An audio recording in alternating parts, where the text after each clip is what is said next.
Now, if somebody doesn't know about this, they don't have the awareness of it, they don't know what they're doing, there's three common mistakes that they make. And I've already said the first one. They're not aware, lack of awareness. They don't know about it. So then, rather than working in their body, is they just go for the posture. So they're looking to follow the classical guidelines of the posture. So it's not about alignment, it's just following the basic classical guideline of the posture. So they're doing that, and there's a tendency to end game. So end gaming is all about flexibility. How far can I go? And I'm gonna keep going, I'm gonna push and push and push and push. And people are just chasing the flexibility. Now, if they're not doing it with stability, they become ungrounded. If they're not doing it with mobility of the joints, is they start to stress and strain the ligaments around the joints, and they start to strain the muscles. And that can create injuries. But it goes further. Is if they're really, you got an end gamer who's fully committed, is they'll go so far that they start compressing the joints. And when you start compressing bone on bone, that's when the real pain kicks in.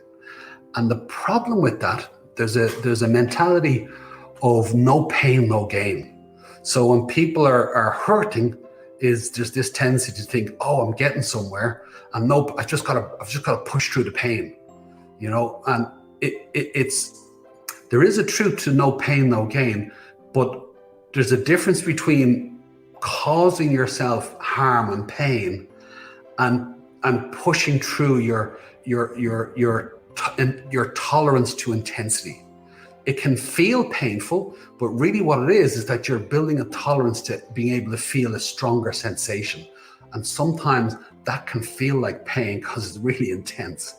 And what I mean by that, you're in your alignment, your stability, your mobility, your flexibility, and you're at your edge. Is that can get pretty intense where it gets uncomfortable, and it can also get a little bit painful, is that the intensity is just so much. Now, I'd recommend you pull back a little bit to manage that. But that's a strong sensation. You're maybe tiring out your muscles, but you're not actually hurting them. You're not causing them any harm. So there's a world of difference between a strong sensation that's good for you and then pain that's wearing your joints away, tearing at your muscles and ripping your ligaments. You pretty much want to stay away from that. So stability, mobility, and then flexibility, coming into the natural integrity of your body.